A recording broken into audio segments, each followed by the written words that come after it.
Mic'd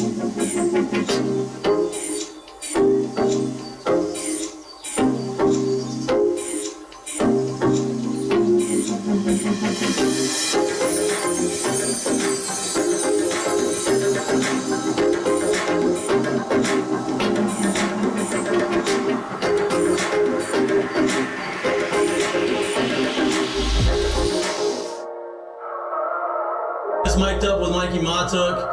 Got the boys in. I got Lloyd. We got J Mitch. We got Jackie Boy. He tried to jump up, but he might have knocked it in. Good timing. Let's go. What a start to the Monday. I mean, I'm from Lafayette. My boys would come in and say, oh, God. So me and Joe on the ground, I got Joe in the headlock. And he's sitting there, he's punching me in the stomach, like, punching me. Here, is everyone saying around, who here thinks Chico can practice today after having 5 full beers? And he goes, Chad Jones, right? Chad's doing the team 6 minutes. For 7 minutes, right? Chad's like, no, man, I don't think Chico can practice today. And I was like, I look back and I'm like, Jesus Christ. I saw you there. You were more fucked up than me. On the spirit plane had some issues, I think. She was sleep farting. You heard her or you just thought it was her? I sat right next to her. I smelled it. Whoa. What was that? Time for the show.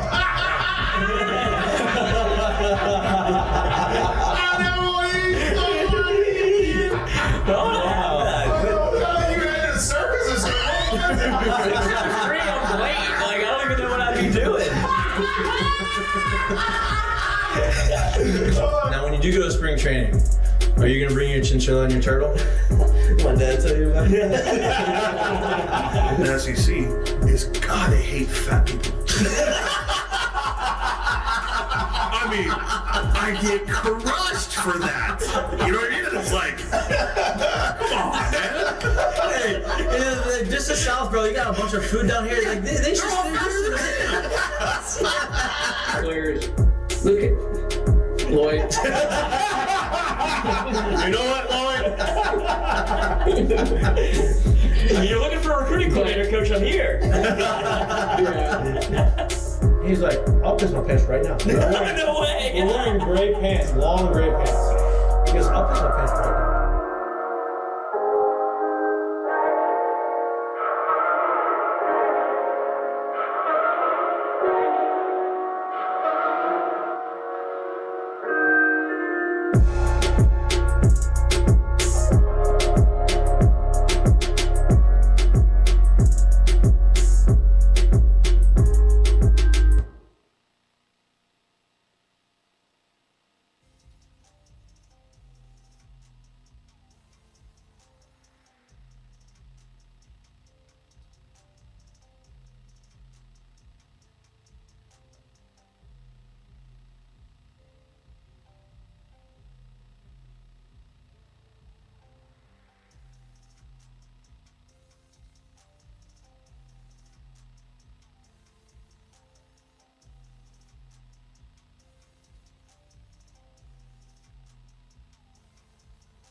Hello. Welcome back to Mic'd Up. Today is Wednesday, February 19th. Got a great show for you today. Obviously, we're going to talk baseball. We were going to watch the game, talk it through as it goes on. But What game? yeah, game is canceled. And here's the deal. Don't think any of the players are saying, gosh, dog it. We should have. We really wish we would have played that game because it's 35 degrees. By the time game time, first pitch probably would have been around 32 degrees. Not a fun game, especially when it's not at home. You're not in the confines of Alex Box Stadium where you could just walk down the tunnel and get into a little warmer spot in the clubhouse. No, you're on the road in Nichols, in Thibodaux, 32 degrees, not fun. So boys are probably pretty pumped. It was nice that the coaching staff, which the coaching staff at Nichols used to be at LSU last year, and now they are at Nichols. It's nice that they had a conversation and said, hey, let's just cancel this thing. It's a little too cold. So instead of us talking game, talking baseball, we are going to give you your baseball fix by breaking down a few swings. We got 4 swings from the past weekend that we thought were good. And look, preface this thing, it's one pitch in the scheme of the entire weekend. It's only one swing. And so we're going to go based off of what we see on this swing. Obviously, it is not what their swing potentially always looks like. It is what it looks like on this particular swing or this particular pitch, and we're going to break that down.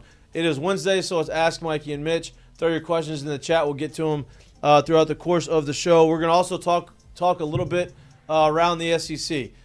SEC had a good weekend. Obviously, opening weekend, majority of the teams played at home. Some of them played in a little tournament, round-robin type thing. Well, chaos. A little chaos happened in the midweek. Uh-huh. More in the midweek than the weekend. Georgia has a guy, closer, a lot. Probably has electric stuff, 100 miles an hour, has a funky little hesitation in his windup, and then throws 100, and then makes funny faces at guys at second base, and then does a glove flip against Kennesaw State in the bottom of the ninth and closing a game out in a midweek game against Kennesaw State. 4th game of the season. Maybe a lot. We're going to talk about that. We're going to get into it. LSU basketball. Don't let the boys get hot, Lloyd. That's right. 2-game win streak. 2 straight games now. They did play the worst team in the SEC in South Carolina. Beat them by 20 points. Looked really good doing it. Obviously, the competition ramps up significantly when they play the number 2 team in the country in Florida. But at least they won a couple games. Maybe it is a Billy Napier effect. Hey, we're sticking with our guy, and now everybody else rallies around him, and they get hot towards the back end of the season. Obviously, their schedule is very, very hard moving forward, but they get their 2nd win in a row. Baseball season is right around the corner. Pitchers and catchers, obviously, there. Position players, I believe, are reporting either have already reported or report this week at some point. The first spring training game is right around the corner, and with the first spring training game brings robot umps. The robot umps, which have been in the minor leagues for the last few years, now make their way into Major League Baseball and spring training. Should be interesting to see how that goes. They showed a clip of one of the pitchers for the Yankees throwing a bullpen, and Aaron Boone calls it a ball. Pitcher thought it was a strike, challenged it, so they practiced the challenge deal, and robot umpire said it was a ball. So he did not win the challenge, but should be interesting. I'm sure there'll be nobody get thrown out because of what the robot ump called a strike or how a catcher caught the ball. There's going to be times where a catcher catches the ball that looks like it's in the dirt, and he just caught it terribly, and the robot umpire calls it a strike. So should be interesting. But let's get into it. Jay, how you doing, Dan? How you doing over there? You bundled up? Bundled up. Look at him. Yeah, man, I'm living, bundled man, up. you know? Just trying to be comfortable. Coach, this weather's for the birds. I'm over it. I'm over the weather. I'm cool with it. I don't care. I feel good. I don't really care. It doesn't really bother me. I hate it. Give me the hot. Give me the heat. Don't I'm like all right it. with it. I don't. The heat. Hey, listen, you're gonna have a good 7-8 months of heat, so I don't mind. Can't wait. Change up. It's all good. Can't wait. I'm ready. It's Puxatani. See, I need the sun to help my pigmentation. Mm-hmm. You know, I need the sun. I need to get a little tan. I think good. I'm good. Yeah. You don't need any more. I'm good. Yeah. I'm good for life. For life. Lloyd baby. Lloyd needs more than both of us. That's right. That's for sure. Start getting a spray tan. Lloyd, how you doing this beautiful Wednesday? Oh, I'm excellent, sir. Lloyd strolled into the studio, short sleeve shirt, no jacket, no hoodie, no nothing. That's how you feel, Lloyd? Yeah. See, because I'm a man of the show and a man of the people, I realized I didn't have a jacket, and I said, no, I'm not turning around. I'm going straight down to the car. Well, you're already late. Yes. Late. Here's a conversation though. Me and Lloyd had this conversation last week. Man, it's so much. It's so much better when we do it this way. I'm like, yeah, that's why I say get here an hour so we can talk and have get in the middle of the show. And he's like, yeah, I'm definitely gonna do it, especially now.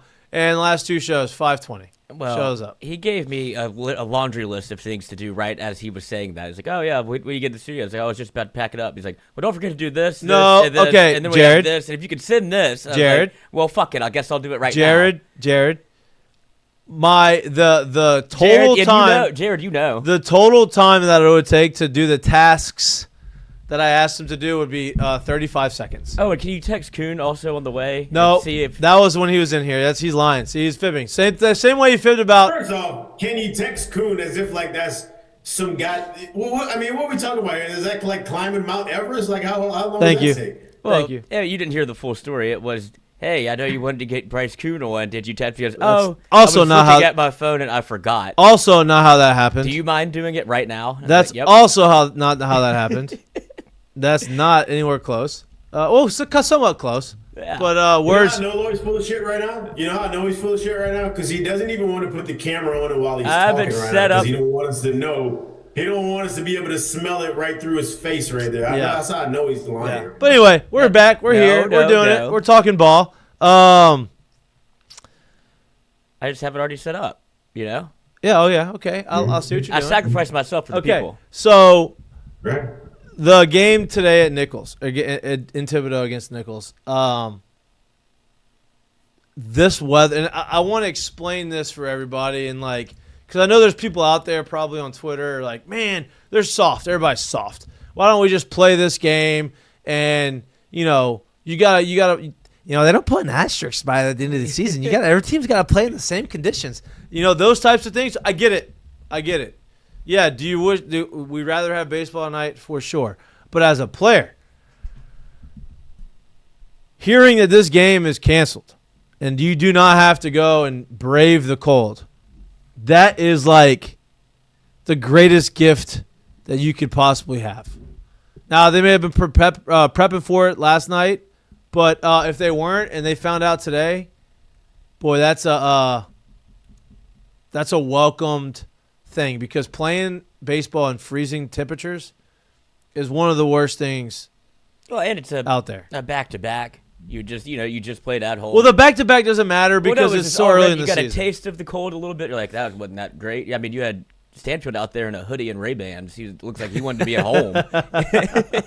Making diving catches. Hey, though. but still played great. But I'm just saying that he's adjusting to it as well, and then be like, oh, damn, I really wouldn't mind not playing in the cold again. And I think it's a attaboy from, if I can get this done for us. I don't think I want to go either. They've already rescheduled it later in the year, but I can see the gripes and being like, y'all just play ball. And it's Yeah. like, No, well, and that happens. The team Jerry, probably feels a little different. Jerry, why don't you give your experiences of playing in the cold weather? How do you like that? Well, I can only speak of being an outfielder because I played outfield pretty much my whole life. The worst. Playing in the cold is the worst. You're so far away from everything. You're not active. Your mind starts wandering because once your toes and once your hands and once your ears and all of that kind of gets cold, it all starts to go. And at that point, just at that point, is finally when the ball gets hit to the gap, and the first thing you want to do is look at the man next to you and be like, "Hey, bro, You got it. it's yours. I don't want it. It's yours." And then now, after you've been standing in the cold for 45 minutes and hadn't been able to do anything and only got one ball hit to you and you didn't even want to go chase it, now you got to pick up a bat. And at that point, you're thinking, And the bat's if frozen. it ain't 2-0 or it ain't 3-1, I'm statuing every single pitch that comes across right now. I ain't swinging. It is. 'Cause you can't even feel the bat. It is So absolutely that's miserable. what you're dealing with this kind of weather. Absolutely. And you'd wonder why when I was in Detroit, I started 4 for 32, 6 for 33, 0 for 23 to start the season. You wonder why that happens. It is brutal. The average. This Coach, was. Coach, he don't when it gets hot outside. I don't know what you want me to tell you. It's Listen not to for me. When it was the average temperature we played in Detroit was 30 degrees, the first month of the season. That's below freezing. And for those of It's the y'all who AL don't Central. know, That's the AL Central. Yeah. You gonna move around it? Yeah. oof, terrible. And to make matters worse, Chicago, the White Sox, the visiting cages was outdoors. They weren't even inside. Outdoors with a small heater up top that you can't even feel. Trash. Home field advantage. Meanwhile, you got the fans up on the concourse yelling at you, freezing your balls off, trying to hit and get ready for a game in the big leagues. Brutal. Yeah. Brutal. This is, I wonder what year this is from. 2015. Before me. But we did play in games like that. Chicago, we got snowed out. We started playing in the snow, and then they called it. But, yeah, it's brutal. It's a tough game. So, I'm not upset. I'm happy for the players. They don't have to play. I know they're very happy about it. So we have a little bit more time to wait before we talk baseball or see them play again. They obviously play Friday. It's going to be chilly again this weekend, but not as chilly as it would be tonight. Before we get into the breakdowns, let's talk about the SEC. Followed the SEC a little bit throughout the course of the weekend. Obviously, saw the highlights. Everybody pretty much took care of business. I think Tennessee scored 26 runs against the team. Jace Lavalette had 3 home runs over the weekend.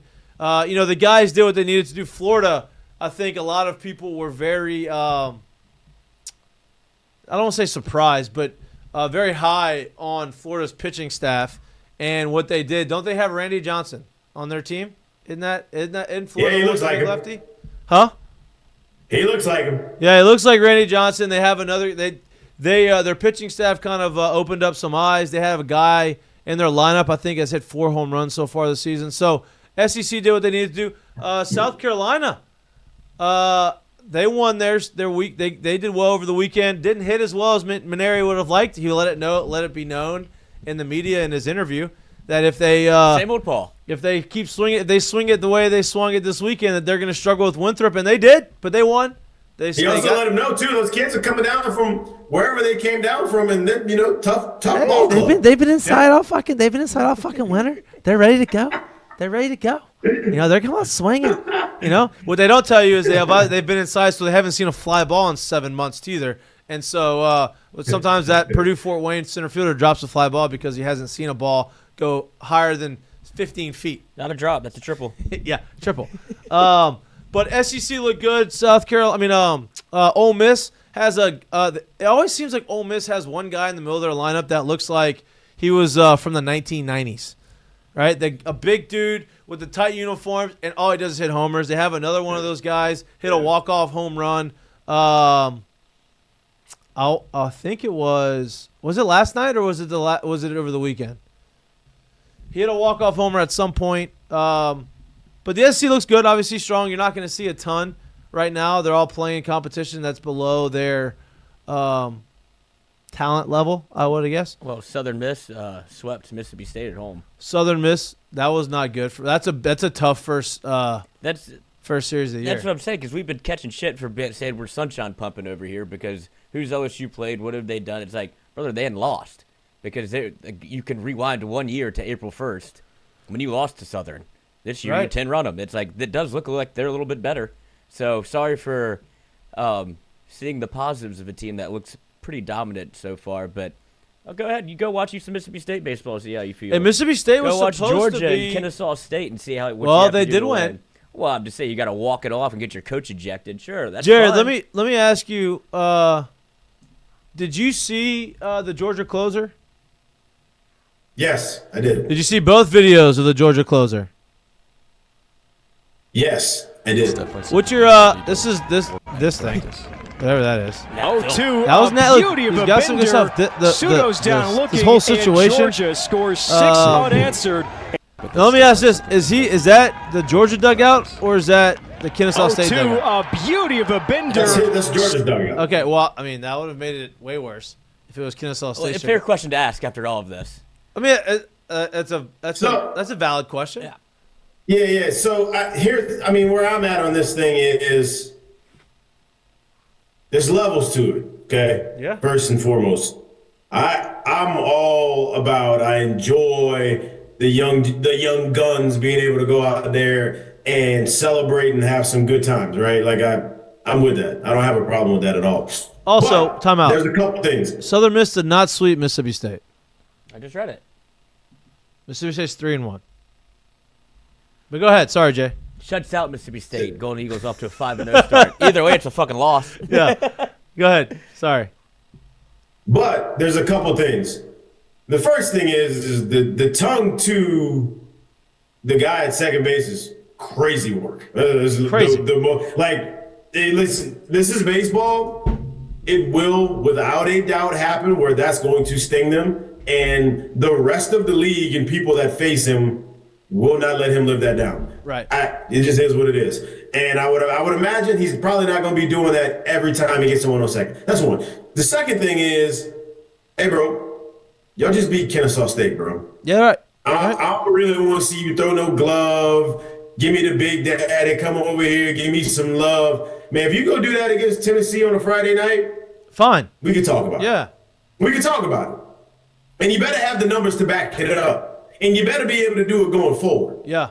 Because right now, when I look at Georgia, ain't nobody scared of you like that. Never been. You got to actually show somebody you're here and continue to be here for that to kind of mean something.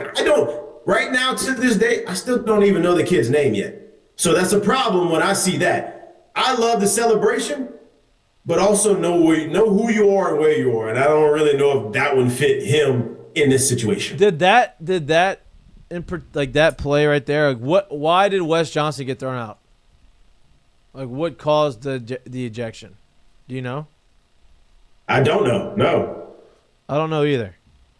But that pitcher, my take on the pitcher is very similar to you. The little thing with the tongue thing, like whatever. Like I said, it's just weird and funny and whatever. It's crazy that you even. It's like Lance Stevenson blowing in LeBron's yeah, ear. like that doesn't affect me. It's I'm gonna close it out in the bottom of the ninth against Kennesaw State, and I'm gonna glove flip and look at the dugout like I just swept a series or we just went to Omaha, right? Like, hey, this is like you said, Kennesaw State. Like this is the fourth game of the season. You know what I mean? It's not to me. It's not glove flip worthy, and I'm not hey, everybody's got to be. I love bat flips. I love celebrating. I love showing emotion. I love all those things. But what that is just that's manufacturing something that's not there. Well, let's get into it, shall we? Let's get into it.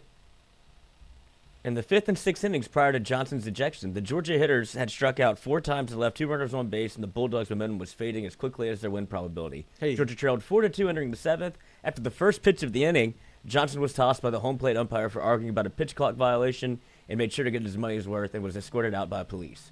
We had to get them jump-started, Johnson said after the game. We had to get our offense going, and I think they obviously stepped up late there. So I think all of that plays into it. So he got tossed because he was trying to get boys fired up. The boys fired up. Right, but he was getting them fired up because their offense was stinky. Yeah.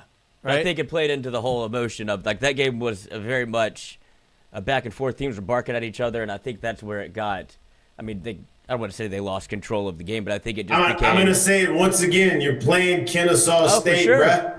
I'm with you. I would be shocked if that happened at LSU. If Kennesaw State, to me, respectfully, is not worth an SEC team to throw the glove and give me one of these at the end of the game. It's just not. I'm sorry. 100% agree. No, I think that's why. Not today, at least. If you beat that same Kennesaw State team in Omaha or to go to Omaha, sure. Today, game 4, nah. Sit down. Yeah, it's wild. But guy throws a hundo, and not only does he do that, he does the whole I'm gonna get my wind up and I'm gonna hesitate, and then I'm gonna throw 100. I'm just gonna pause for about 4 seconds, and then I'm gonna throw 100 at you. Listen, he's got good stuff, but if one of those balls gets launched to the moon, and you do those types of things, it's gonna be they're gonna give it back to you, no doubt. No doubt it's about it. It's not an if. It's coming. Sooner or later. I don't know how many times, but somebody's going to feel good about it on the other end when it happens. So that's all I'm going to say. No doubt. All right. It's like I said, it's Ask Mikie and Mitch. Throw your questions in the chat. We're going to break down some swings here right now. Here's your boy. Here it is. This is kind of take a deep breath and then hundo. Yeah, that's tough. He's got some stuff going on. He looks like his UCL is about to get thrown into the second row, though. Let me ask you this: how do you feel about the pause?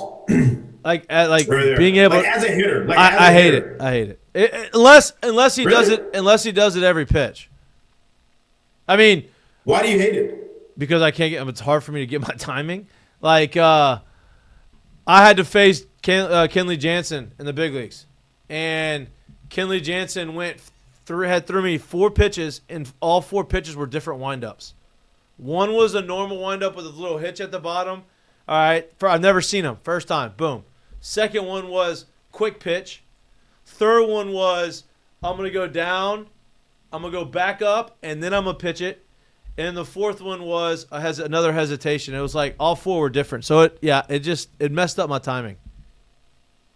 So I guess for me, like early on as a hitter, as a young hitter, yeah, it would have really messed up my timing. Later on in my career, when I really started buying into starting my movements when hands broke, all that stuff to me really doesn't matter because I was going off a handbrake anyway. So like that stuff really is whatever, honestly. I think more of the high leg kick back to slide step, back to high leg kick would be more of something than that would be. But like it really did, that stuff didn't bother me late as a hitter. Yeah. And like you said, earlier on in my career though, I'd have been like, oh my God, I don't know when to start. Later in my career, didn't bother me. Yeah. I mean, I don't know what his windup is all the time. Like if he does that every now and then, which I'm assuming he does it every now and then, not all the time. Right. But assuming. Well, here's my thing. I'm assuming that he doesn't have or doesn't really truly use a slide step. So if he's going to do that and it's a leg kick, it's still fine because it's pretty much going to come around the same time to kind of go in terms of like when he started and did this. So like Yeah. Well, that was out of his windup. So yeah, I think the hesitation, I think, would have been okay with it, but if he goes back and forth, I don't love it because it would. I mean, my timing would get messed up whenever they would do the slide step and then they would, big leg kick, all that kind of stuff. Yeah. All right, so we have 4 swings. You have them all loaded in there, Lloyd? Mm-hmm. Okay, first one is who? Whichever one you want. We have Milam, Larson, Jones, and Curiel. What do you want to start with, Jay? I want the producer to just put one up. Let's take some charge of the shit and just roll with it. You feel me? All right, so first guy up is Milam. Go! Obviously, pause it. Obviously, Milam, 320-something last year, one of the better guys. Got up first weekend, a little bit of a slow start. I think he was, 2 for 11 or something, nothing crazy. And so this is against Southern midweek game, and this is the triple in the right – this is Southern, right? Yeah. The right center field gap. I believe it was 84 mile-an-hour fastball that he hits into the gap. And so we're going to play the swing, right? And so full speed first, and then we're going to go back and break it down.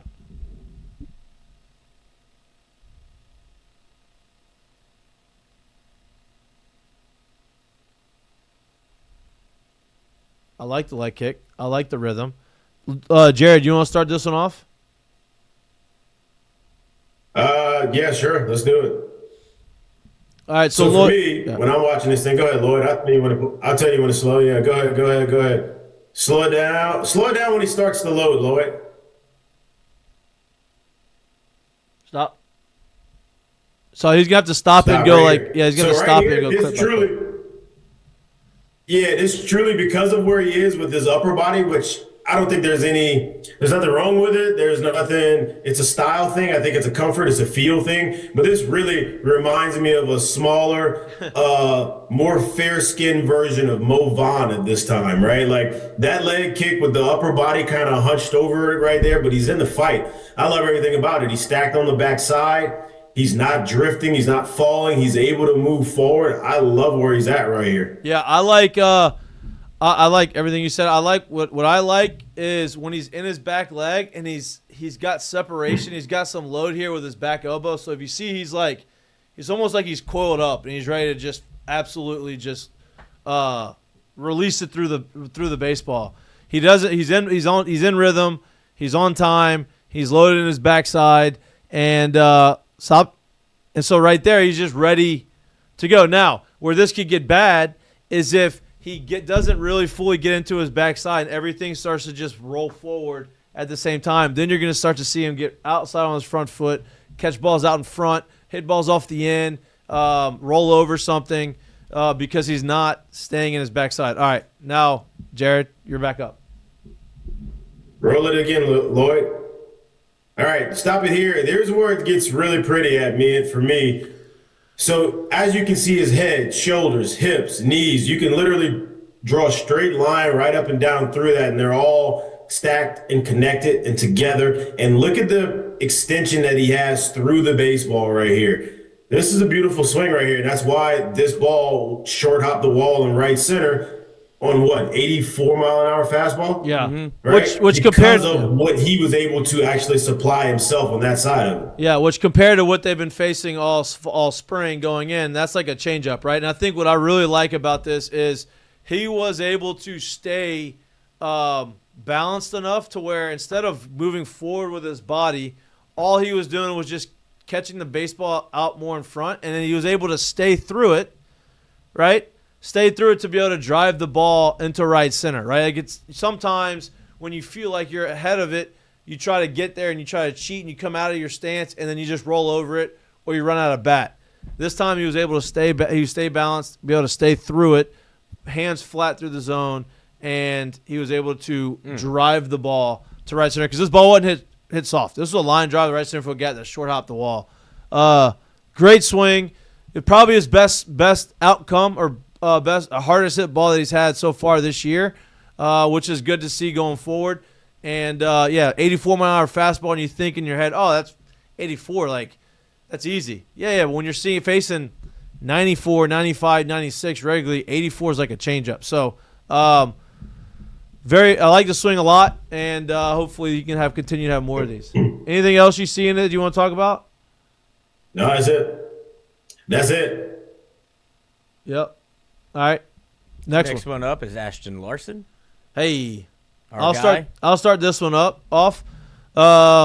This is full speed. First thing that I notice, bigger kid this year than he was last year. That's the first thing that you see when he's in the box. He just looks bigger in the box in a good way, more athletic, and that's the first thing that comes to mind when I see him. All right, now go back. Yep. So second thing, and you pointed this out, and I'm only going to talk on it because I had to do this. Stop. I had to do this at some point later on in my career because I couldn't figure out. I kept drifting, and I couldn't get in my back hip for some reason. And to help me with that, I angled my back foot towards the catcher so that I could feel like my hip. I had to get into my hip. I was over-exaggerating it for a feel thing. I don't know if he's trying to do this or if this is what he normally does, but you could see his back foot is angled a little bit towards the catcher, which sometimes means, okay, I'm trying to get back, loaded back in my back hip, or maybe he just doesn't even realize that he's doing it, and it's somebody's going to look at videos like, oh, I don't want to be there, whatever. So, I don't know. Is there anything you want to talk about his setup?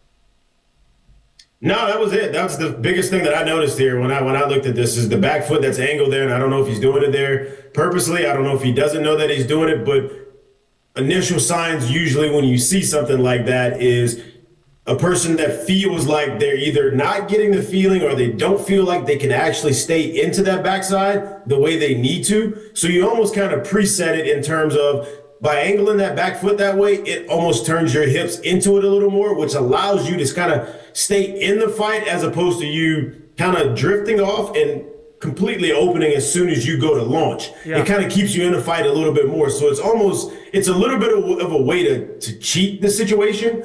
So like I said, I don't know if he's doing it on purpose or if he actually doesn't even realize he's doing it, but it's very clearly that it's going on right there and he's using it to his advantage right here. Yep. All right, now go to where he loads in his back hip, Lloyd. We go back, start over. Sorry. Okay.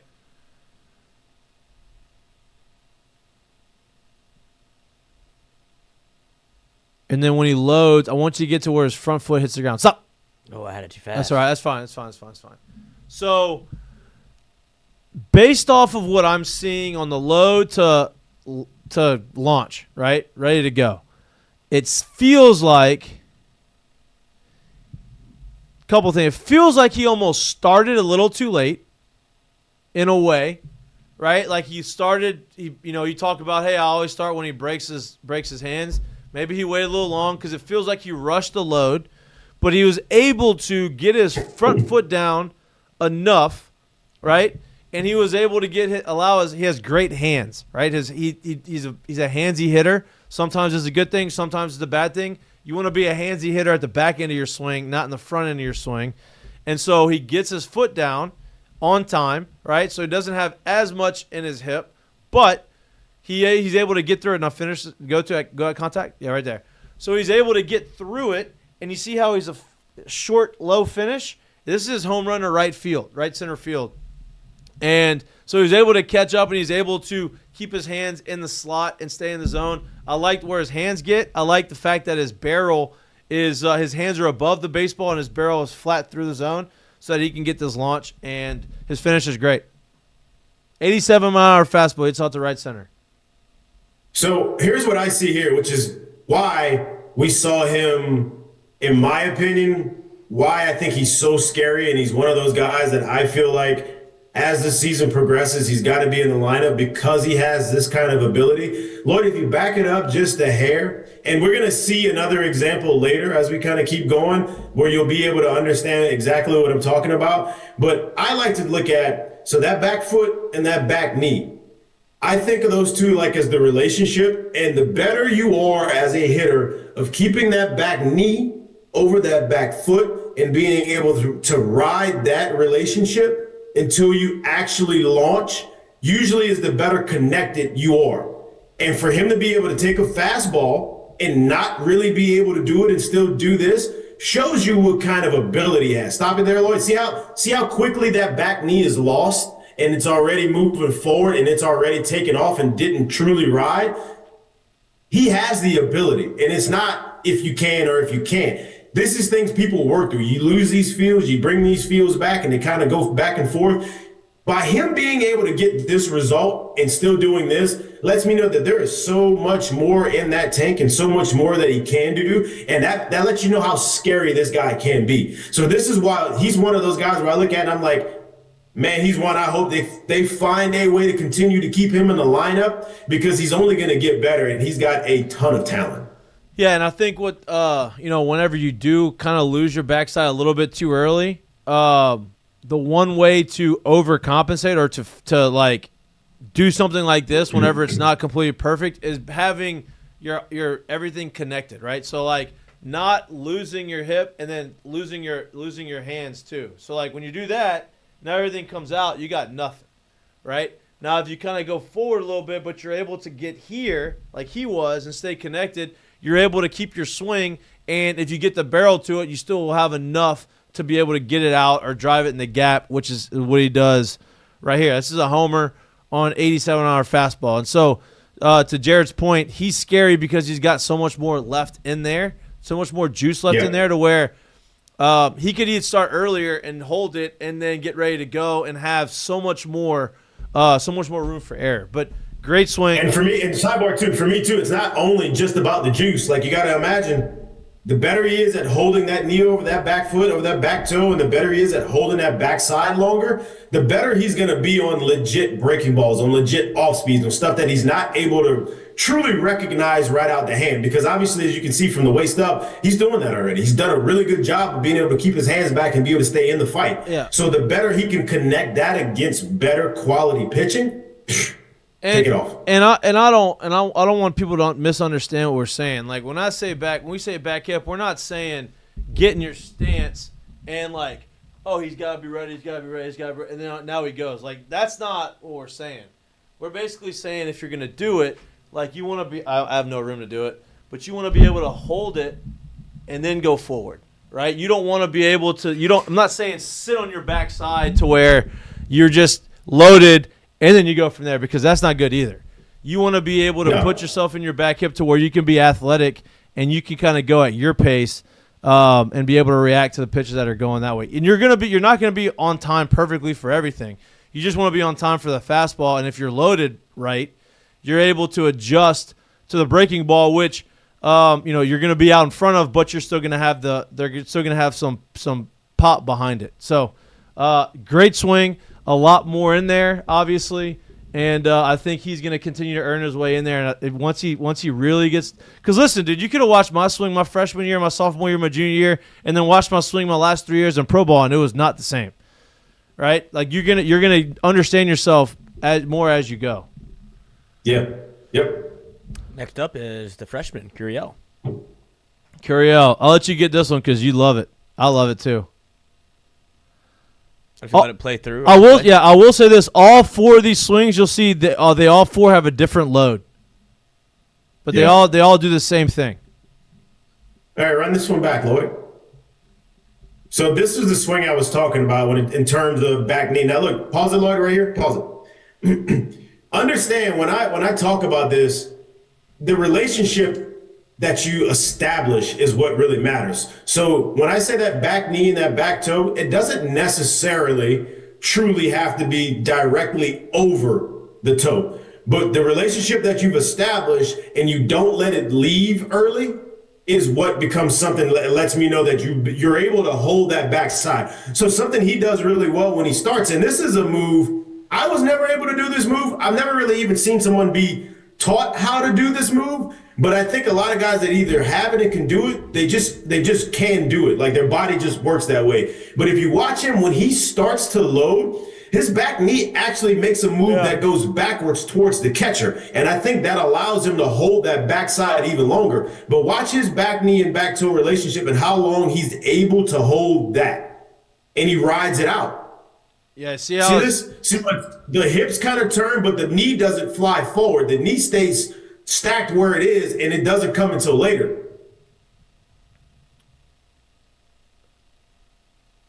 To me, the better you are at keeping that, the more connected your entire swing is. Yep. And now you're able to be powerful whether you're perfectly on time or you're a hair out in front or you're even a hair late. So you talk about the knee going towards the catcher, which I love, right? And a byproduct of that and the reason why that happens, right? Some people can do it longer than others. It's because he's utilizing the ground, right, to gain his momentum or utilizing the ground for power. Right, so when you're in the ground and you go and you push against the ground, your knee is gonna push out because you're trying to use the ground as force, which is what you're supposed to do.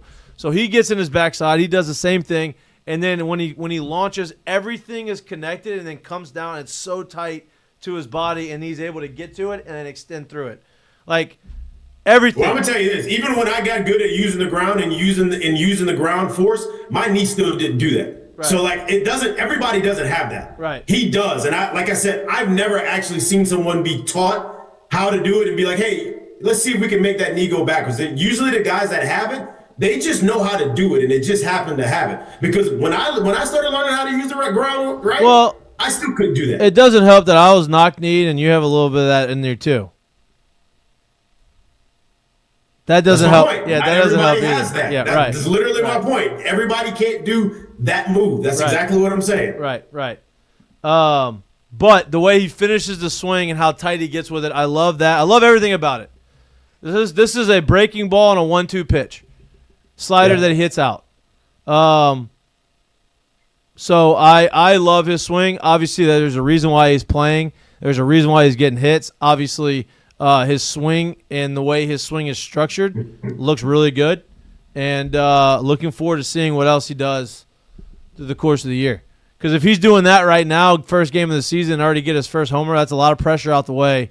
I think looking at that, there's more power that he's going to show this year than I think people expected. Well, speaking of power, there's more power that he's going to show as he continues to grow into his body as well. Right. You got to remember, he's still a young freshman at this time too. No doubt. Speaking of power, Juan Bear Jones is up next. Now, 0-1 count, changeup. Yep. So this is an 0-1 count changeup. Okay, this ball is off his face, off the scoreboard. Right. First thing, one, he can do things that nobody else can do. Stop it. Oh, hold on. Okay. He can do things that nobody else can do because he's a monster and he has a good swing, but he's got power for days. Right. Like he can not stride, not do anything, and hit a ball off the scoreboard because he's so strong. So let's just put that out there right now. Right. So he loads, he gets back into his back leg, right? And he puts himself in a position. Now, he was getting thrown all-speed pitches all week, right? All weekend. Everything he's got. I think he's been pitched 70. I think Jay said he's been throwing 75% breaking balls since the year started. So he's getting something off speed. This is a changeup, right? In the past, his freshman year, he would kind of lose it, right? There's a difference between losing yourself a little bit on the backside and losing it forward we've talked about, right? So he loads right here and he gets back in his back hip. I have no problem with where he's at right now. What do you got on this part? Well, so I'm gonna be honest with you. We've talked about everybody else's lower half, and I could go talk about his lower half again. I truly want to talk about his upper half and what he does out in the front of his swing, because I think it rivals probably anybody in college baseball. His ability to get to and through a baseball. Yeah. Watch how far his back shoulder goes forward. For somebody as big as he is, to be able to move that well and to be able to get that kind of extension through a baseball. And as he's grown, I think he started it a lot last year, but look how far his back shoulder's going. Yeah. Keep going. It's still going, Lloyd. He hasn't gotten out of the swing yet. And so what I'm saying is, for somebody like him, I think he finally figured out at some point last year, and it's only kind of grown in him even more. He is committed to taking his swing. And if it ain't his swing, he's probably not swinging. And that's how he's able to get finishes like that, where it's picture perfect of him standing in the box, because he's not trying to touch the ball and get out, or very comfortable with, I made contact, so no, he is taking his hack and he's finishing his hack every time he takes his hack. And I love this about him. Yeah, no, me too. I think the way he finishes his swing is unbelievable. He stays through the ball. Back in the day, he stays short to it, long through it, right? Obviously, this is as long as you can get through your swing. Go ahead. But say a lot of people look at that swing and they probably think, oh my God, it's such a long swing because of how much backswing he has. And it's really perceived wrong. Like, he is just so good at getting to it, extending through it, and then not coming out of it, continuing to go along that same path and letting his body basically slow him down and stop his swing. Yeah. And the only thing, I'm not saying it's a negative. This is a changeup, right? So he catches the ball out in front, right? Maybe a little bit more out in front than he would have fastball. Definitely more out in front than he would have fastball. He's able to ride. He's able to get through it and stay back enough to where he has the juice to hit the ball off the scoreboard. Not super out in front, but a little bit more out in front that he would be if it was a 95-mile-an-hour fastball. Now, he gets in his backside. The only thing that is one of those things like, okay, maybe he could have done this a little bit better, is you see, and Jared pointed this out. I'll let you talk about it, Jared, since you pointed it out. So I see, like, at the top of this load, like, Lloyd, go back before there's any positive movement, meaning a movement forward. While he's loading, when he gets to the very top of that load, stop it.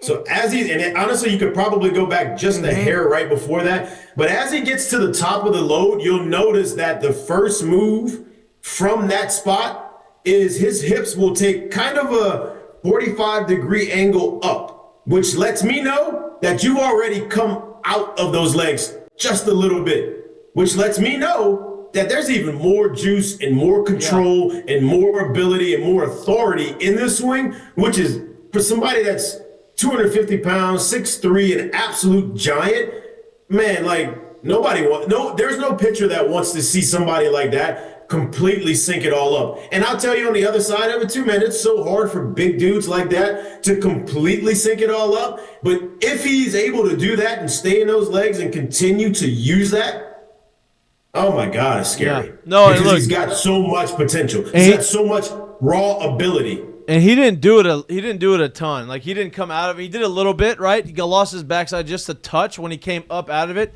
Now, when you start doing it too much, that's when your head starts to bounce and you start swinging and missing. Yeah. Right? Yeah. But this isn't – he was able to get through it, and he was able to get back to this position pretty quickly. It wasn't like he, lunged and jumped forward. But, I mean, go back. Look at the bat lag he has when he's coming through here. Like, look how much bat he's got behind him. Stop. Oh. I mean, that's a great finish, but stop. Look at that. So he is freaking tight here. So when you say, oh, he must have a long swing, does that look long? God. I mean, that don't look long to me. He'd have a great golf. That looks pretty freaking short to the baseball, right? So then he gets to that point, and now the next motion is this, and now his bat lag is like this. and it's just staying through the zone, and launched. I mean, look at that extension. Yeah. Y'all understand how hard that kind of extension with both feet planted in the ground is for somebody his size? That's incredible to be able to do anybody. I'd rip my oblique in half if I did it that way. That's a high. I was never a high finish guy. I couldn't do it. That's what I'm saying. If whatever his baseball career is done in probably 20 Yeah, years. what did Mickey say? Thumb up, finish up? That's the thing, right? That's what Mickey used to say, right? Yeah. Easy. It's my shoulders don't work that way. It hurts my shoulders when I go that high. Palm up, finish up. That's what Mickey said. That's all you got to do. Just do that. To hit like Hey, it, that's all you got to do. Hey, Poppy, can you watch this? What am I doing? Nothing, Miggy. Hit all 5 balls over the fence to right center field. Everything looks good, bud. Show me how to do that. But this guy, Put your thumb up. yeah, just thumb up. This guy, Jared Jones, is gonna have a monster year, especially if he's hitting changeups out off his face. So that's our swing breakdowns. I hope you liked it. We liked it. We love doing it. We're gonna try to do that. I know we did that last year a little bit. One time. But we're gonna do it a lot more. We're having a little bit more of some help with getting good video. So if you liked it, tell us you liked it. If you didn't, tell us what you would like us to do better so that you are enjoying our baseball conversations. All right, do we have any Ask Mikey and Mitch questions? We do. I'm going to put it back in as a nice reminder. Fonz is on vacation in Miami. Ran away from the cold weather. Is he in the chat still? Of course. Wow, that's impressive. Wow, what a guy. That's impressive. What a vacation guy. First one up from Fonz is, I think he's in 2 hours of traffic, so he's like, I might as well pop the show on, which we appreciate. Hop in the chat. Ask him and him. What was the coldest game you've ever played in that you can remember, not practice? Ever or at LSU or just ever? Ever. Ooh, I had a game up in Buffalo early in the year. And when I say early in the year, it was May.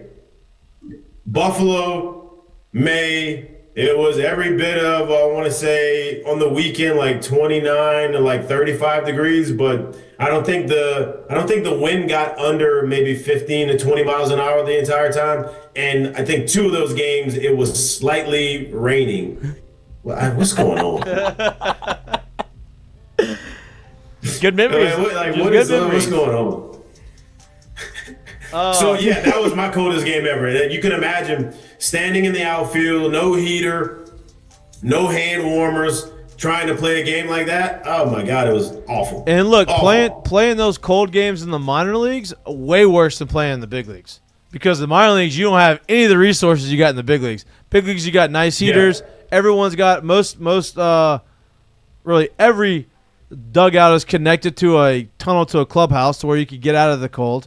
In the minor league, Buffalo had the tunnel too, but the tunnel was like a legit 80-yard tunnel. Right. And I'm not sure if they had TVs in the clubhouse at that time, so you kind of just had to guess, like, oh, let me get out of this cold for a couple minutes and then let me run back out here. I don't really know if I'm hitting. I think they had the radio on at that time in there. Yeah. So yeah, it wasn't. Not good. So my coldest game, I believe we're playing in Chicago. That word. I mean, Chicago or Detroit, either one of them. But I would this game I'm specifically talking about is Chicago. I believe the temperature it started at 30 degrees. As the game went on, it got down to like 27 degrees and snowing. So, as you can imagine, playing the outfield with white snow coming down and the baseball is white, not great. And especially when you're out there and you're freezing your balls off and you're just ready for the game to be over, it's not much fun. And so that was probably the coldest game, definitely the most miserable game, or one of them. Not great, Pop. Not great. I was not a fan of the cold. Listen. Detroit, we played the most day games in the league behind the Chicago Cubs because it was so cold. So they would try to at least put us in the day to where there wasn't going to be a nighttime and it was going to be maybe 5 degrees warmer, right? Brutal. And then you got so used to the 30-degree weather that once it got to 45, you're like, this is summer. Yeah. This feels great, right? And that's going to last till probably the middle of May. It's crazy. Yep. Is there anybody that enjoyed it? Like, he was like, oh, I love this weather. Yeah, there's no way. No. Now pitchers. Yeah, the guy that's hitting 300. Yeah. Whoever's hitting 300 at the time swears they're just in la land having a great time. Like, oh, it's not that bad, Poppy. Yeah, pitchers like starters usually like they get comfortable in the dugout and then they're moving the entire time. So like they still don't love it, but at least they're whatever. And catchers, catchers are gonna be You're in the game. Yeah, they're in it. Outfielders awful. The worst. Not in it. Because here's the deal. Guys aren't really hitting balls very far, very hard in the cold weather, right? Like, it's a lot of, fouling balls off, or it's a lot of like, nothing to where you're really running around the outfield. So it's miserable. Miserable. Yeah. Ask him him, Doug Barrentos. Ask him him.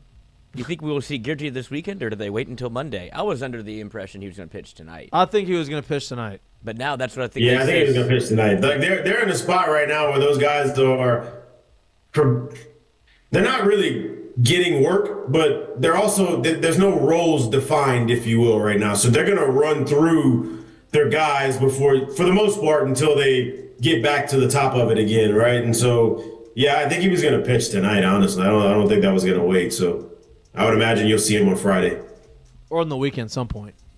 Yeah, I think it is interesting, just because it felt like. So they have a 4-game weekend. Why did they say Monday? Let me pull up the schedule. I mean, to me that means there's I'm already on there. Omaha. No, they only got 3 games. And they play it. Then they go to Dallas Baptist on Wednesday. Oh, wait. Yeah. Is this the Nichols game is on there February 24th. And it says rescheduled from April 8th at 6:30. Oh, So I so think- maybe they rescheduled to Monday. I thought they just can't. And the thing they said it was canceled, Yeah, rescheduled. not postponed. And this one's going to April 8th. Which one's going to April 8th? The one that was postponed today is scheduled for April 8th now, and the Oh, so they moved April 8th they moved it up. Why would Yeah. they just not move this game? So I guess they're playing at home right. on Monday, and they're going to be on the road April. Okay. Yes. Okay, got it. Nichols may have canceled today too, or something, man. I don't know. Got it. Oh, I Okay. think they were in lockstep on this one. Yeah, I think so too. I think so too. All right, next one. Skip it him. Oh, I just had it, but then I went to look at the schedule. Oh, speaking of, it's about pitching. Oh, from Fonz. Ask him and him. How impressed with the pitching staff? I know it was versus low-level teams, but we get your thoughts. Very impressive. Right, I don't care who was against. Filling up the zone, throwing strikes, attacking the zone, not allowing free bases. All of that is that plays against whoever you're playing. So super impressive. Obviously, the stuff's there. I think there was a stat that said there was 17 pitchers that threw pitches that threw fastballs 96 or higher. And LSU had 4 of the 16. 3 of the 4 they had were freshmen. So they had 3 guys touch 99, and 2 of those 3 were freshmen, and then they had a 97-mile-an-hour fastball from Schmidt. Pretty good. Yeah, there was a right. Yeah, I think someone blind could literally sit there and tell you like what we saw stuff wise was impressive. To me, the most impressive part, because I don't think something like this happens overnight.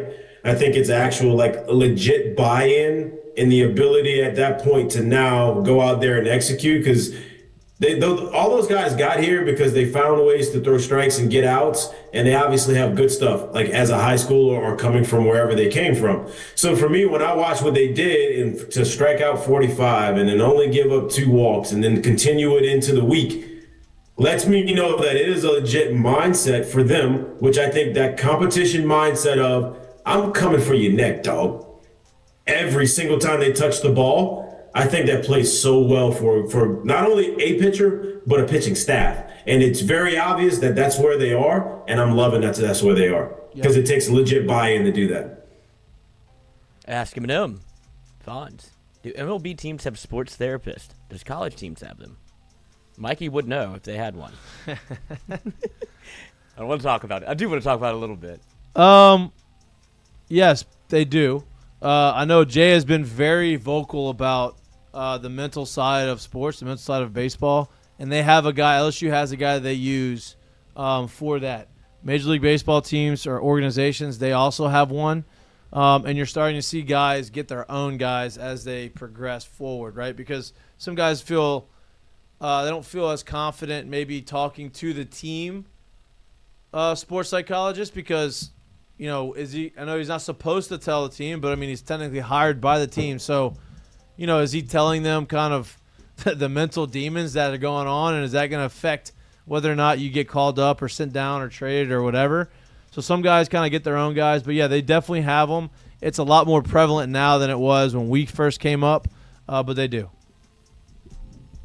Yeah, definitely a lot more prevalent than when we came up. I would venture out to say pretty much everyone has them now. And, yeah, man, I think it's a good thing to be able to have somebody to talk to kind of go through what you're going through, to kind of talk through what you're going through. Yeah, I think it's something that if you take to it the right way, it could be very beneficial for you. So, yeah. Yeah. Would you get labeled soft if you did it? I feel like when y'all's era. No. But like not a lot of people. No, it just wasn't a thing. People didn't buy into, hey, this is probably something that we should have as an organization. I think if it was something that you should have had or that people bought into, I guess at that point, I do think a lot of players would have used it and you wouldn't be labeled whatever. Like just guys would have, done their own thing. Therapy had been around for forever. Going into it, just never really in like the sports sector, if you will. But I don't think anybody like really looked down on it like that, if you will. Because you just never know what's going on with someone either on the field and or on and off the field. And you have to be able to compartmentalize and go out there and perform a job and perform a task. You kind of need to be clear-minded to be able to do it. Yeah, I actually talked about that today. I was like, if there's one thing I could go if there's one thing that I could change about my career is I would have hired a guy. Like I would have gotten my own sports psychologist to like work on me, just me, right? Like you saw a lot of it on Full Swing with a lot of those, like a lot of golfers. Golf and baseball have a lot of similarities in the mental part of it. Obviously, golf is more, hey, you versus you the whole time. Baseball is you versus you, but you also have a guy throwing 100 at you at the same time, which is throws a little bit of a wrench into it. But yeah, I had a conversation about that today. So I think it's very important. I'm glad teams are doing it more. Players are using it more. Yeah, sorry. Fix it. We got a couple streams. Just a little stutter. So I'm getting it back up and right. Today, Junior. All right. I have the question. Ask Jay Mitch. Were you long sleeve or no sleeves in football game for cold games? In football for cold games. Listen, today is a different era. We weren't allowed to wear them back then, so it wasn't even a thought at the time. If I had the choice, we were not allowed to wear them. Ball's gonna slip. What you gonna do? Ball's the program. There you go. I mean, did you ever wear sleeves at baseball, Michael, or football? Yeah, I wore sleeves, but it was always for baseball, obviously. Football we never really got cold enough down here for us to, But who ruined it for everybody was Amon Green. Once he put those little elbow pads on and started fumbling, they're like, actually nothing on your arms. Like, damn. All right. Stupid. Great idea here from Paul Zarang, which is, and then we have a follow-up. Okay. Paul Zarang, swing breakdowns from viewer submissions on Fridays. So if they want to send their own baseball swing to be reviewed by you two. Oh, I love that. Yes. I love that's like the Max Homa. There's like the Max Homa golf swing. I love that. That's a great segment. Yeah. Absolutely. Great. Thank you for that. We need quality video or it's not being broken down. Hey, and from the side. It's got to be from the side. Hey, we can get in. If we not from behind. I don't mind from the front. I really don't care. I honestly like from the front or the back more. I don't care. Do you like Either from the front or the back more? I more? can from the side. We'll do from the side. I don't really care. But it got to be good video. Yeah, I mean, if we could get people to send in their booze cruises, I think we can get some swings in. Yeah, no doubt. I haven't checked on that guy in a while. He did a lot of them. Did I tell you that I saw him at the LSU football he's game? alive. Oh, I'm dude. just wondering where this may go swing-wise. Yeah, I can't wait. I saw him in the suites, LSU football game. We took a picture. Oh. It's on my phone. I forgot to send it to y'all because obviously it was a football game. So, yeah, he's there. That's awesome. Love But it. yeah, so after that gets asked, we have another viewer, Brennan Huff. Ask him and him, could I submit my son's swing to have broken down? He's class of 2038, uncommitted. 2038. What is that? What's that put him? 5? Yeah. 13? Yeah, 5. Wow, good quick Sure, math. yeah. Good boy. That's a tough.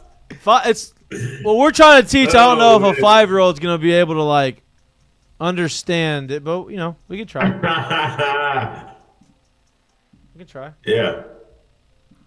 I love the swing Come on, submission. it works just fine. I love the swing submission thing. That guy's Brennan's definitely saying, he's sending in the kid swing. Now we got to get the adult swing. I said, you Yeah, have to the sing adult in your- swing too would be nice. I said, you have to because sing in your swing if now you're listen, kids. this is brutal stuff. Like we're not gonna sugarcoat anything over here. Now we're gonna be honest. No, I'm going. I'm definitely. If I get an adult swing, I'm telling you exactly what I got. I'm giving you that right now. I love it. I like that idea. Perfect segment. It's a sponsor. Absolutely. All right. We got any more? Yes. Real quick. Did Mikey or J-Mitch ever work with Dr. Chris Yeager? I think it Doctor might- who? Chris Yeager? Yeager? Eager. Yeager? I have not worked. He's a mental skills coach. No, I have not. Is he? I don't know. What did I miss out on? I don't know who that is. Oh, is it a track guy? I'm looking him up right now. There's a lot of Chris Yeagers.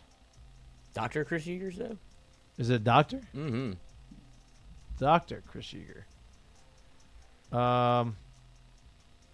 So he is a baseball guy. I have not worked with him. No.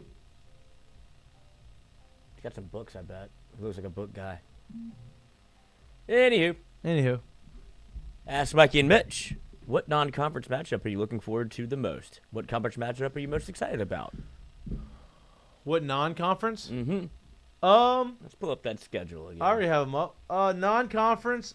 I'm looking forward to this 2 weeks when they play Dallas Baptist, Kansas State, Nebraska, Sam Houston. That's gonna be their first ramp up in competition. After that, it's hard to really. Yeah. So that and then conference play. You know, I think the Tennessee at home would be fun to watch. Circling that. I mean, that's their defending champs. Yeah. Yeah, not to echo it, but seriously, I think like this week, step up the competition, you kind of get a chance to see a little bit more of what you actually got. And I don't mean by wins and losses, but how the game's going to be played and stuff like that. I do think this is a big litmus test for them this week to kind of feel out where they are. I think this is huge for them. I love the Tennessee match. I love the Texas series. I love the South Carolina series. Like, I mean, it's the SEC. You know what I mean? No doubt. Doesn't really matter. I think those three are the ones that kind of stick out to me, though. Ask Mikey and Mitch. Do you think Ashton Larson gets regular playing time and is behind Jared Jones because Larson continues to hit? I guess batting behind. I think he does get consistent playing time. He's going to have to continue to do what he's doing. I don't know where in the lineup he's going to be. I don't know if they just because he's hot right now doesn't mean he's going to be the guy hitting behind Jared Jones. But I think that he has a chance, to get regular playing time. Yeah, so with what he did last year, I'm not in the camp that he has to continue to do what he's doing, but I am in the camp of if he continues to have really good at-bats, hit balls hard, whether it's hits or not, and kind of be a presence, I think it's going to be hard to keep him out of the lineup because when you see guys doing that, sooner or later that turns into hits, whether it's hit, if it's not hits at the moment. And with what he did last year, and he's already put on tape, and he's already put on the back of his baseball card, it's hard to leave a guy like that out of the equation. So yeah. Agreed. All right. Thoughts on bumping Bear up to the 2-hole and putting Curiel at 3? Give Jared some protection with the hottest hitter on the team. No. Then possibly hit Broswell or Milam at 9. I think for a second leadoff and attempt to give Bear more RBI opportunities. I think we're missing the protection. Like there's a lost in translation on like what the protection is. Like just because you're getting hits doesn't necessarily mean it's protection, right? Like you've got to strike fear in the pitcher, which means you got to be able to consistently drive the ball, right? Because if Jared Jones, if they can walk Jared Jones and the next guy is just going to be a single guy, Jared Jones isn't scoring on singles, right? So I think Jared, if anything, Jared will move back, not forward to 2-hole. Jay? So first and foremost, asking a freshman to hit 3-hole is a very loud ask, especially in the SEC. Secondly, I don't think this thing is about Jared Jones in terms of kind of where he is in the lineup, because it doesn't matter if you put him at 3, at 2, at 7. Everybody knows who he is. And you better have someone that can get on in front of him, and you better have someone that can strike fear behind him, or he's going to keep getting pitched the same way. So it doesn't really matter. For me, the thought process, I think we forget too, like last I checked, Stanfield's still hitting over 400 and scoring a lot of runs, right? And then Curiel's got probably somebody that's on the short list of who we think would be the nation's home run leader at the end of the year. I'm taking not a single thing away from Curiel. Like, not one thing at all.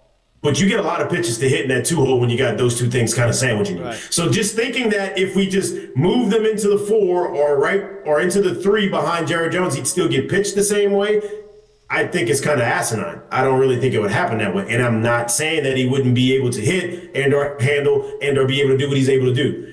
But don't take the results of what he's got right now and not understand what's going on around him that's helping him do what he's doing. Agreed. Do you have any concerns with what feels like a lack of power in the lineup? No. Concerns? No, I mean, I think it's too early to say that. I mean, I think that they're gonna drive. I think we've talked about that a lot. They're gonna drive in guys in different ways, and I think other guys are gonna step up and hit homers. Yeah, they may not hit 120 homers, but they're gonna hit enough to where, you're not gonna really. Damn, they don't hit home runs. It's going to be, hey, this is a complete offense, and they're not just going to rely on the home run ball. I do have concerns, but my concerns come because of a number of factors that actually plays into that. So first part of the concern is, yeah, we can sit here and say there's somewhat of a lack of power, I guess, if you will, in the lineup. Oh, my God.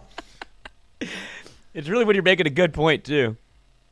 Yeah, like we could sit here and say that there's some sort of a lack of power in the lineup, but the truth be told, if they're able to stay healthy and pitch the way they're pitching right now, right, it ain't gonna matter, right? That's really how I feel about it. So that's the first part of it. Now the second part of it is this: if one of those two things doesn't happen and they're not as deep and or dominant on the mound, I do have a concern, because this is the same thing when the draft happened last year and there was a chance for Jared Jones to leave, my biggest scare of this team would be you're going to have to ask someone who's probably never played in front of 10 to 13,000 all the time to basically step in and be looked at as the man and anchor the middle of the lineup.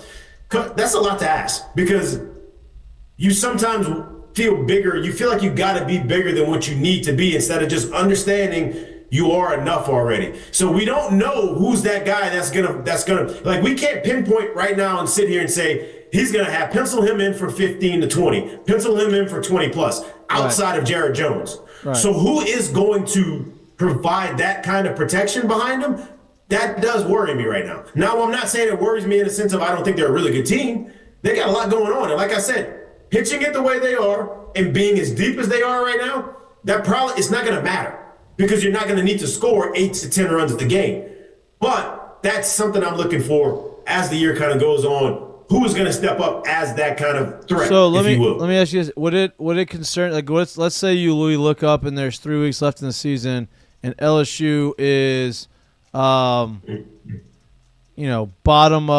half in home runs, but top 3 in runs scored per game. So let's say they're averaging like 7 runs a game, 6-7 runs a game. Like, you know what I mean? Like, you know, at that point, it's okay. Maybe they're lead the SC in doubles, right? Not homers. So I think that there's other ways to drive it in. We won't know that till the end of the year, obviously. It's just a hypothetical. But you just said, we just talked about this last show, where basically usually doubles turn into being someone who can also hit homers as well. And I'm only saying this because if I'm thinking about the last 2, and I'm only saying 2, but I know it goes further than this. The last 2 national champions, did they hit homers? Did they hit homers in big spots? Yeah. I think a lot of the game kind of goes off of being able to do that. It's hard to string together 2 and 3 hits with how dominant guys are on the mound today. So with that being said, think about where is LSU 2 years ago if Tommy White doesn't hit the homer? Agreed. Where are they? They never get to that game. They're going home. So yeah, it does. If I can't look up and down the lineup and see it, you better be absolutely lights out. But shit, we saw Arkansas staff lights out last year. Where the hell did that get them? Mm-hmm. Right. So I do think you need to have that kind of presence in that kind of a lineup. I just do. Like, I think that's where baseball is today. We are yet to know if they have that yet. And I think that's what we'll see as the season goes on. Yep. Hakeem Batiste. Hey. If this group is healthy, definitely going to be in Omaha. Roster retention beyond this year is my concern because of how much talent is on the roster. Agree or disagree? If they go to Omaha and they do what they're supposed to do, and the guys that are young and supposed to be on the team do what they're supposed to be doing, and they have a contribute, they will be back on the team next year. The only concern I have of roster like retention is if they don't play well and they don't make any run, and these guys don't get opportunity and they leave. Like, some guys are going to leave. That's just inevitable. You have to. You have to, because you have a roster limit next year and you have too many. So people are going to be leaving. How did roster retention go for LSU last year? Got a lot of guys drafted, had a lot of guys leave. What's the team look like right now? Right. Doesn't really scare me. Jay's shown his ability to go out and recruit, and they've shown their ability to get guys here. Roster retention, like, I don't really know how much there is of that these days with the NIL and the portal. So I think that is what it is. You play the guys. You understand that at the end of the year, we're going to lose some, and we're going to lose some more to the draft that we thought was coming in. Can you get enough of them on here on campus? And can you actually build them up and be able to develop them to play in this kind of a stage? Yeah. That's really what it is. And I think that the last couple of years they've done that, to where they've had some young guys develop and get opportunity early and play. And when you do that, those guys are going to stay because they're playing, right? And when you do that, now all of a sudden you look up in 3 years, you're like, damn, we got juniors and sophomores. We got 7 juniors and sophomores in our starting lineup that have had 2 to 3 years of experience already playing. So, I think that goes into it too. Okay. Any others? Oh, yes. Kind of on top of that question, Jay has the best problem to have when managing your roster: too much talent. At what point in the season does he have to be honest with some of the guys he's coaching and given opportunities that he needs to settle on his top 12 to 15 guys instead of 20 plus? Jay, lead it off. I don't think there's truly like a hard number of how many games or hard number of where you're at in the season. But I do think the earlier you can figure that out, the more the guys that are getting the time can gel. And that's just what it is. I think we talked about it the other day with Doug, and Skip used to try to have that done by the start of the season. That was kind of how he used to go about it. I'm not saying that there's more than one way to skin a cat. I'm not sure that there's actually one day or one game or one series or wherever that is. But I do think the earlier the better, because then now the roles are defined and guys know what's expected of them. And I think when people know what's expected of them, you're able to get the most out of them. So that's just how I look at it. Yeah, I agree. I think Jay knows that from last year based off the conversations that he's had and what we've said. But yeah, I think that he's going to use the non-conference as like the more evaluation period, and then once SEC starts, I think you're going to see 85% of that lineup be, hey, these are the lineup guys, and then maybe there's a couple guys that he moves in and out based off of matchups. But I think you're going to know the top 12 guys a lot earlier this year than he did last year. I also think, too, Jay is probably going to lobby with every coach that is willing to do it. Hey, we playing 9, hella high water. I need these at-bats and I need these innings. Yeah. I'm not saying he's going to get it, but I think that that's what he really wants. He doesn't want any 7-inning games and they kind of get out of there. Like, it's just, I get it. You can go 7 innings and your top guys can get 4 at-bats and they're out, but those other guys don't get as many at-bats in those situations, and I think that that's what he really wants. Yep. Couple more. Okay. Hakeem Batiste. Are y'all confident in the infield with second, short, and third base? I am. I'm confident. I think. Yeah, I feel fine. Jay talked about it. Yeah, I feel fine. Jay talked about it the other day. Like, they're a pretty athletic bunch. Usually that leads to you playing better defense. We're at a time period in baseball now where everybody's so much more specialized, and it's not literally just, hey, you're an athlete, go out there. So when we specialize and we're better athletes, I think it kind of translates into being a better defensive team. So yeah, I feel good about it. Agreed. And I think you've seen, I think Milam and Braswell are gonna be great at short and third. I think they're gonna be fine. So yeah, I do have confidence. Hey, me. Yeah. Ask him. Am I missing something? Because I'm way higher on Larson than I am. He says Brown, but I guess if he should play more outfield. No, I think Larson's a good player. I like Jake Brown a lot. I think Jake Brown has an edge on the defensive side. But I like both players. I think both players are going to be really good players for us. Yeah, I like them both. I wouldn't missing something. I don't really know what there is to miss. I do think there was a little bit more of a book out on Jake Brown by the time they got to SEC play last year, and there was a little bit more for him to figure out. Obviously, Larson was able to they were able to insert him late in the year, and he kind of took off, and it took a while for people to kind of try to catch up. And I'm not even exactly sure they did. You got to remember, Jake Brown was a day one starter last year as a true freshman when we thought he was coming in here to be a left-handed pitcher because he was the top pitcher in the state. There's a ton of talent there. So I'm not saying you're missing something, but don't sleep on Jake Brown. And don't be surprised if he's the guy that kind of blossoms and goes off this year. Okay, 2 more. All right. Ask him, Michael Myers. How much playing time do you think Baby Pearson's going to get this year?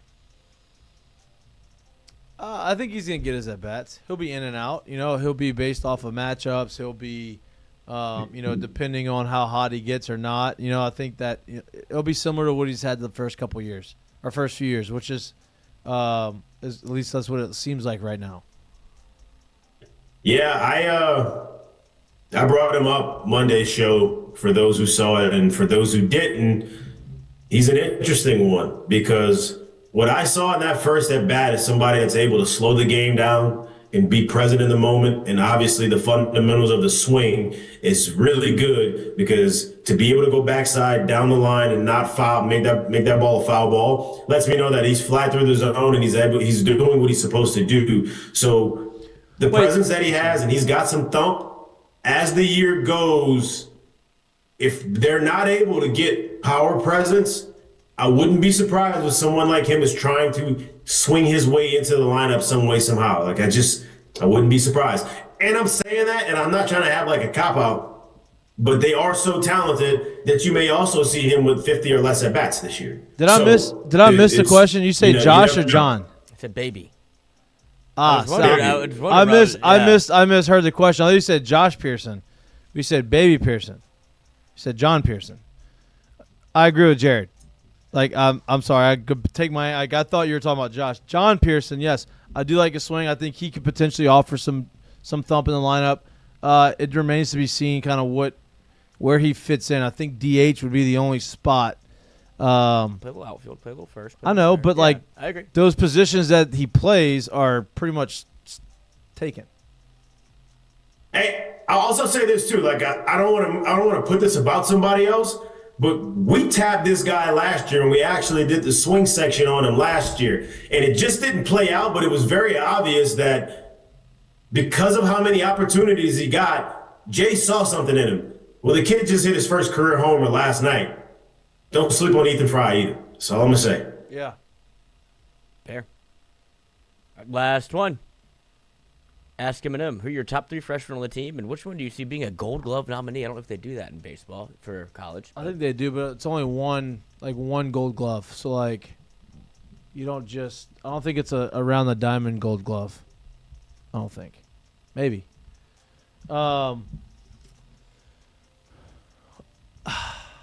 Freshman? You can almost name 3 pitchers. Yeah, I know. I mean, like you want him to Gold Glove. He's making me feel like there's position players. I mean, Curiel's been impressing. He's looked good, and then all 3 freshman pitchers that have come out there and have thrown have been extremely impressive. Maverick Rizzi, obviously, Kason Evans, and William Schmidt. Like all 3 were dominant when they came out there. So I'm gonna cheat and say all 4 of those guys have impressed me. So you don't have a top 3? You just got all 4? I mean, yeah. I mean, the only Gold Glove winner out of those would be Curiel. I think Rizzi. I'll give Rizzi and Schmidt. I think I didn't know what to expect from Schmidt. But they threw him 3 innings in his first outing, and he was touching 97, 98. I mean, Casey Evans threw 100. I mean, they're all impressive. But if I had to pick 2, the 2 that stick out the most, probably Rizzi and Schmidt. I love, I mean, obviously Curiel's, he's one I'm going to mention because he's in the lineup, but I'm going Schmidt and I'm going Rizzi. Rizzi, honestly, like I heard a little bit about him, and we actually sat close to him on the first pitch banquet, and the kid was huge. To see a kid that young, that big, from that arm slot, to be able to do what he was doing, he is going to pitch some very high leverage innings this year, and I'm super excited to see what he does. I was expecting a lot from William Schmidt, and I feel like I got more than what I was expecting. And it's not just about the numbers, but I don't know if like guys that kind of go up there and they give you that like max effort look, their fastballs usually play up. So when you watch William Schmidt throw, he's not like the guy that looks like he's just playing catch and all of a sudden it comes out 97. He gives you kind of a max effort feel. But it's also coming from a kid that's 6'3", 6'4". He's long, and he has an absolute banger of a breaking ball. I think as the year goes, he's going to be a problem. And that's whether he makes his way somehow into the rotation, however that were to shake out, or if he's the high leverage or the swing guy or the back end of the bullpen guy. But I felt like I was going to get a lot out of him, and I liked it even more than what I actually thought I was going to get. All right. And that is it? One more. Hold on. You snuck it in. Brendan Huff is 4 years old, too young to start a driveline program for my son. That's got to be a joke question. Tired of seeing him throw 20 poo from the left side. That's got to be a joke question, yes. The answer to that is yes. Unless you want Tommy John at 8. Might as well. Get it out the way. Tommy John at 8 years old. Oh, man. Yeah, yes. Man, that's not Don't it. do that. I don't know what to tell you. Don't do that. Please don't do that. The same guy that wants y'all to review his kid's swing, so he's got high aspirations for his boy. Listen, don't do that. I respect the grind, though. Hey, look, here's the deal. If he actually goes to a facility and a driveline coach actually does do it, fire that guy. Like, get out of there. That'll sound the consent. Yeah, no. What if his kid doesn't even like baseball, and he's like, no, you're going to do this? It's like Baby Gronk. Like, that guy. Yeah. That guy has no chance of being good. Like, zero chance. I can't wait for him to, really mature, or his parents die, and he can finally live his own life, and then he's going to take over the world. There's gonna be stories about that kid. There already are. Like documentaries and shit. He rizzed up Libby Dunn. Documentaries. It's unbelievable. Oh, there will be this is like a one-man version of, like, what are those toddlers in tiaras? Like those crazy fucking moms that, like, get in fights at these fashion shows for their children. They're, like, 4 years old. Like, you watch this? I just know that it exists, and it's sickening. You watch this, Luke? Frank's Little Darlings. No, but Gronk is that. They're kid Baby out. Gronk, not Gronk. Baby Gronk. Baby Gronk. But yeah, so don't do that to your kid, please. All right, that's all we got. Appreciate all the questions for Ask Mikie and Mitch. We'll do it again next Wednesday, along with more swing breakdowns. Lloyd, you got a mistake of the day? I do have a mistake of the day. Could be 2 mistakes of the day, but neither of which are very shocking at all, considering the history of what you've seen put on social media. Hey, look, this isn't my cup of tea, but I do keep up with the news. And I'm about to say, my cup of tea, I probably wouldn't get in line for this. Do you But, keep up with the news? Yeah, this news. Lily Phillips, I knew you were going there. possibly pregnant, looks pregnant, Wow. and she's the one that had 1,000-man gangbang. So, Boy, how many guys? That looks pretty pregnant to me. How many guys are like, holy wolf. shit? I'm glad I didn't put my real name on that form. I mean, yeah, that's tough. It's tough. And in similar news, not even close to different, the other girl that did the 1,000-man gangbang. Is She's also pregnant? Also pregnant. I hope it's the same guy. This has got to be a. I know. Usually this is like these two This go isn't back real. and forth. This isn't real. I think they've shot some content together. This is, Jesus Christ, Lloyd. This is not Just keep real. up with the news. Yeah, you and what, Only Stands? Is that his Glenny podcast? Balls? Yeah, Glenny Balls. And this one, God, what a predicament if that is the case. Bonnie Blue, the other girl, was retweeted by Maury. It says, "I'm sitting this one out." I think they're fake, Of course, it's gotta just be to fake. drive more media to themselves. no doubt. Wild. All right, curtain calls brought to you by our friends at Perkins McKenzie. I'll lead it off. This was short, simple, and easy, but congrats to LSU finding their way back onto video games again in MLB The Show. I'm sure Lloyd's going to let us know how this one is, and if not, I'll find out from somebody. Wait, what did he say? What am I supposed to find out? You said I'm sure you'll find out how it is, like how the gameplay yeah, is. yeah, I'm gonna find out. Now LSU didn't. Does that mean they have the roster?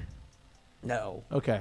that's what I'm thinking. I'm gonna get. No. I'm gonna get jobbed out of $60 on this just to play as LSU, and it's just gonna be me playing on road to the show, and then I'll give up after I leave college and not grind to the minor leagues. Okay. And I'll be like, all right, that was fun.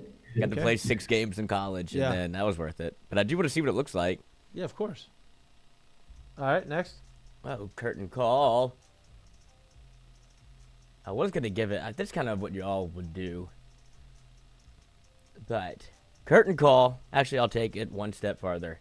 As curtain call to, not the Bengals, but to Jamar Chase. You could have gotten this deal done a lot earlier and not have to pay all this money after he wins the A lot Triple of money. Crown. Shout out to curtain call to Joe Burrow too. Oh, for yeah. like they're gonna pay all of them. Watch somehow. You could have gotten Jamar. Because for- they can't. They can't. Joe can't pay them all. Joe said he's restructuring his deal. Well, you're going to have to restructure a lot. That's what he said he's gonna do. He said he wants to A sign them whole all. lot. So he said he wants to do. So we'll see. And also a curtain call to Texas Tech. We have a new power player in the NIL world, boys. Texas Tech NIL collective founder Cody Campbell has sold his oil and natural gas company, Double Eagle, for $4.1 billion. The Red Oh, Raiders recently wow. locked down the #1 portal class. Wow. Wow. 4.1 Yep. billion. That'll do it. The head of the NIL, co- you the don't think NIL he's- collective. I wonder where he's putting that money. At least some of it. Hey, here's a hundo. Here's 100 million. Here's $1 billion. If you have 4, you can get over to 1. If Yeah, you got he's not 3, getting all 4 for selling it. Like that's how much he got, but he's not going to receive the 4 billion. He's got to pay out his debts. He's got to do a bunch of different things. But yeah, that definitely helps. power player. Definitely helps. All right, my curtain call is to hockey. Oh yeah, It's to hockey. we missed the boat on this. Well, there's a couple curtain calls. One, hockey. Obviously, we talked about the game. We showed the national anthem. Well, now they're playing for the championship on Thursday, which is tomorrow. I am looking forward to it. I don't even really watch hockey. I enjoy hockey. Don't watch it, but I'm looking forward to what. Jared, you're pumped up too for hockey, huh? He had the fireworks going off. I'm looking forward to watching it tomorrow. Right. Also, second, hockey is hot right now. There was a conversation in, I guess wherever, I guess in New York, and the NHL had serious conversation about having an expansion in a hockey team in New Orleans. That was a conversation, which I would imagine it would be wild if they're. I don't know how that would work, but hockey's riding this momentum and trying to come down south and get it going. But yeah, tomorrow I'm actually looking forward to it. So that's my curtain call.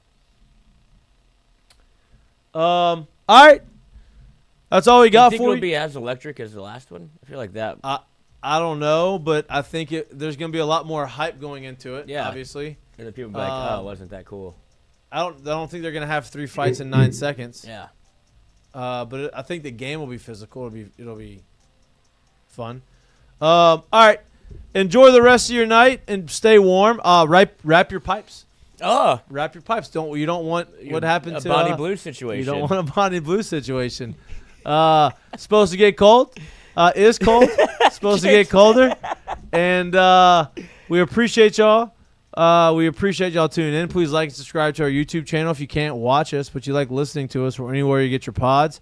We'll be back live in studio on Friday. I think the game on Friday is at 4, so 1 to 2-ish, and leading you up into the game. We appreciate y'all. We love y'all. We'll see y'all on Friday. Peace. Yeah. There it is. Look at that. Later. Right? That shit's